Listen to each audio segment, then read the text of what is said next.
Trump administration is announcing drastic changes to its coronavirus vaccine guidelines today. The new federal guidelines will recommend opening up vaccines to people older than 65. The administration also plans to make all doses available instead of reserving second doses, something incoming President Joe Biden has already pledged to do. The shift comes as the CDC reports less than 9 million Americans have gotten their first vaccination, despite more than 25 million doses being distributed across the country. The nation is desperate for more relief. Confirmed virus cases have surpassed 22.6 million and more than 377,000 people have died. The U.S. has seen over 3,200 COVID-19 deaths a day over the past week. Dr. Uché Blackstock joins me now. She is a Yahoo News medical contributor and an emergency medicine physician. Dr. Blackstock, welcome. Great to have you with us. So President Trump is now recommending releasing all available vaccines to speed up the number of people receiving them. That is something that President-elect Joe Biden said he would also do. And what do you make of this strategy? How quickly do you expect it to make an impact on the course of the vaccinations and the pandemic?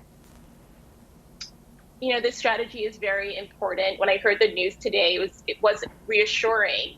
This is a strategy we probably should have imposed weeks ago when the vaccines were first being distributed. We need to get as many vaccinations into the arms of as many people as soon as possible. And the strategy of reserving the second doses really prevents that strategy from happening. And so this is good news. I agree with it. I think most people in public health also think that we're headed in the right direction. So let's circle back to the assault on the Capitol, which some are calling a super spreader event. We have 3 representatives who have announced that in the last 24 hours they contracted the virus. Now, of course, we don't know for sure if they got sick from that event, but what do you make of it when you hear what happened there? And do you think we can expect other lawmakers to become ill in the days that follow? You know, definitely this news was distressing. And even on, even on Wednesday, finding out about hundreds of people being, in a safe room, close proximity, not wearing masks, legislators being offered masks, but still not wearing them. It's a very high risk opportunity for infections to happen. And after I saw that, I said people should really be quarantined for 14 days, anyone in that room. We will likely see more positive cases stemming from that group of people in that room. And I have to say that it was incredibly disappointing, knowing what we know about the virus and public health measures, to see legislators not really appreciate the importance of being safe around other people. Yeah, I mean, it does seem very selfish to be in a small room with other people, to not put on a mask if they ask you to. It does seem, incredibly self-centered. I want to get now to the vaccines. Moderna says that its COVID-19 vaccine should last for at least a year. Explain to us how the company came to this conclusion and what it could mean for helping to get the pandemic under control.